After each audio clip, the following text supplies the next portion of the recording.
Okay, moment of truth. How many of you like to do source citation?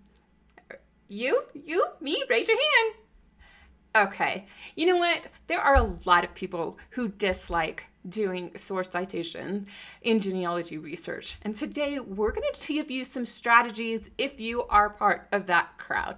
Howdy, I'm Devin Noel Lee with Family History Fanatics, and I want to help you be a better genealogist. So be sure that you check the links in the description for show notes because you will have access to a free guide that you don't want to miss, as well as a lot of other videos and resources to help you become that better genealogist. Whenever I discuss religion, politics, history, science, or any topic with my children who are homeschooled, I often ask them, what source are you basing that off of?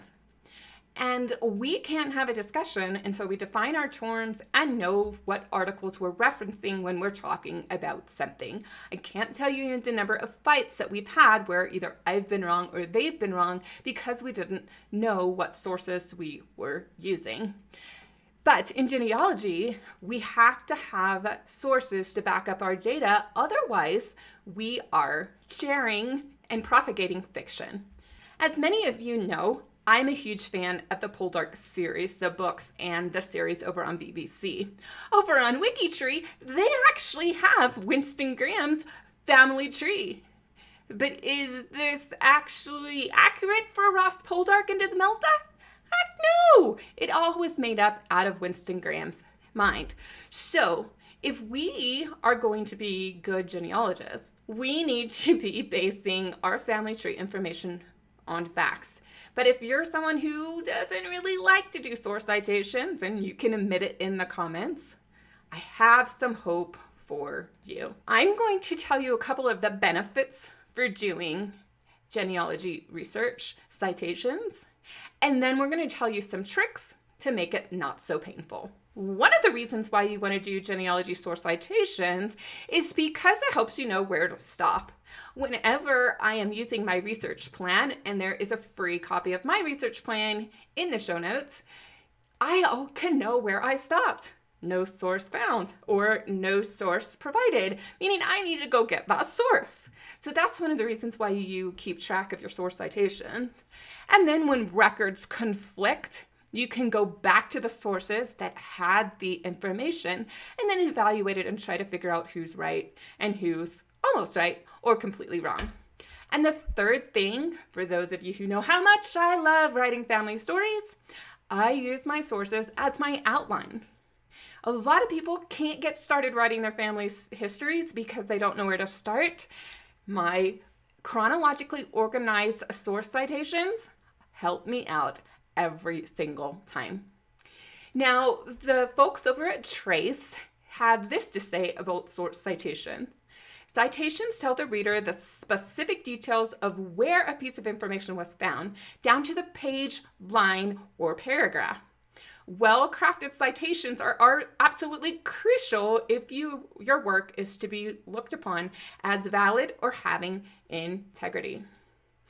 Okay, I really want to have valid work and have it full of integrity, but source citations are overwhelming. Why? Well, if any of you have read Andy's book, How to Fill English with Style, you know that he doesn't like to do unnecessary work. And when it comes to writing research papers for English class, there was a lot of unnecessary work. Now, that doesn't mean he doesn't use source citations. In fact, in his career as an engineer, he has cited a lot of things, but the motto of engineers is very similar to the motto of the Navy: keep it simple, stupid. So when I like to look back to my journey of citing sources, I remember starting with the MLA handbook. And I was writing research papers in the 90s and even the 80s. And it was a 146-page book. Not too bad. It covered formatting the book as well as source citations. But then you get the book Evidence Explained, and it's multiple inches thick. I can understand why most beginning genealogists and intermediate ones too are like, no, No, that is too complicated. Let's keep it simple, stupid. Remember I alluded to there's a little bit of hope?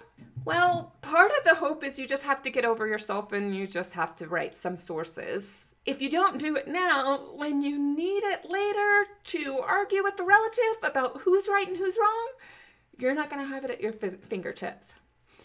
But there is something you can do. So let me tell you about my blog post. There's going to be a lot of links about these tips as well as some basic elements of a good genealogy citation over in the show notes. I want to get straight to my hacks for those of you who don't like citations. Tip number 1, don't worry about following the rules of citation. Capture as much information as you can. Who, what, when, where, why, and how. It's almost like writing a research report, but you're going to tell yourself all of those details to help you know how to get back to the source again. Write as much of that detail down. Now, if you're doing paper copies, you're going to write it on the front or the back of your photocopies, not an original record. If you're doing online information, you're going to use your software or your research plan that, again, free template is in the show notes. And you're going to write down as much of that citation as you can. Trick number 1, use a source citation template. Now, there's one online for you in the show notes. You can get my template and get started. It does not have every possible source citation, but it has enough to get you started. Be sure to save it to your Google Drive, or you can download it as an Excel file and use it on your computer. What you need to know about a source citation template is the format is a little interesting. You look at your source.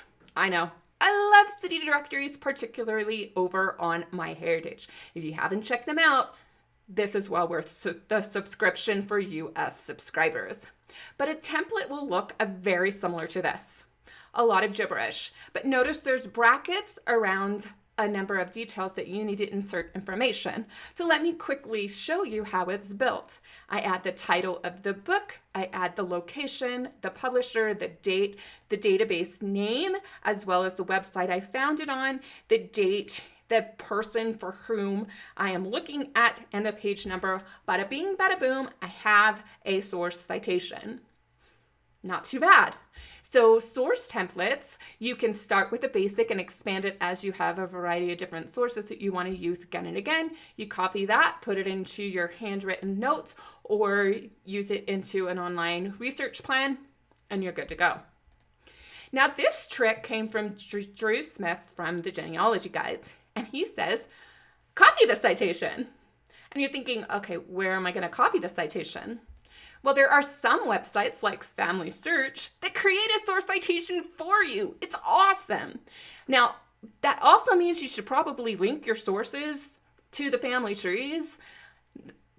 That goes without saying, but just highlight and copy, and then go stick it in your research report, your research plan, your family history stories, and so on and so forth. I love that trick. Thanks, Drew.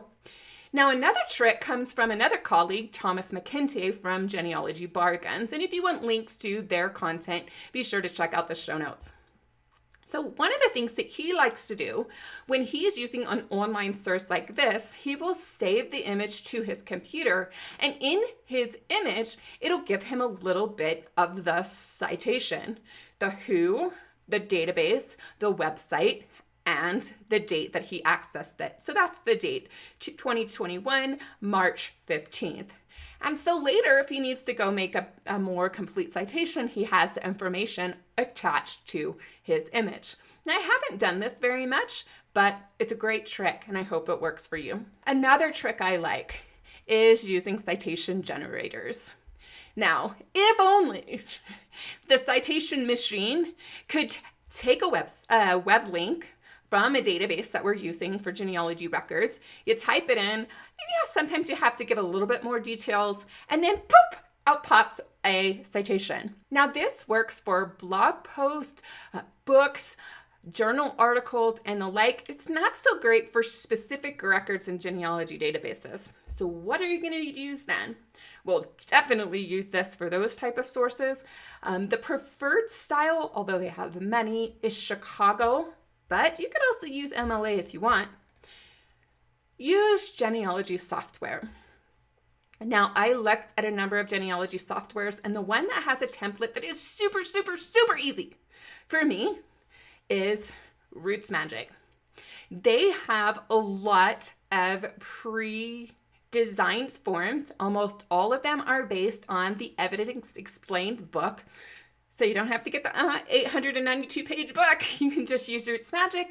You can find what you need. Here was a book format, and then you start putting in the master information, then you can do the specific information, and then notice there on the bottom, even though it's a little slide, it crafts the citation in the 2 formats, footnote, short footnote, and bibliography. Copy and paste, stick it in your reports, projects, and so forth, and you're good to go. So if you are a genealogy source citation crafting hater, or just disliker, or just don't want to mess with it, do keep tracks of your sources. Bare minimum, link images that you find or articles that you find to your online family tree or your databases. After that, step it up a little bit by following some of these hacks from my colleagues and myself, and you can turn from a disliker into, I'll do it anyway.